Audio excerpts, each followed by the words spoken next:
Hei sobat, tahu nggak?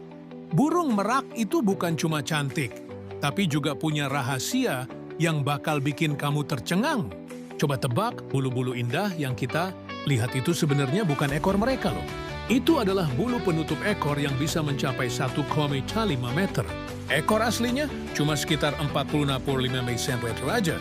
Yang lebih keren lagi, mata-mata di bulu merak itu bukan sekedar corak biasa. Mereka punya kemampuan memantulkan cahaya yang disebut iridescence, yang bikin warnanya berubah-ubah tergantung sudut pandang kita. Dan ini bakal mengejutkan. Merak jantan yang kita kenal dengan bulu-bulu megahnya itu bisa kehilangan semua keindahannya setiap tahun.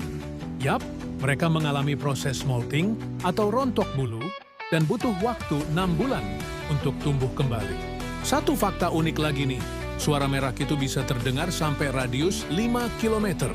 Bayangin aja, setara dengan 50 lapangan sepak bola.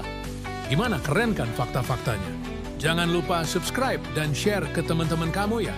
Sampai ketemu di video berikutnya.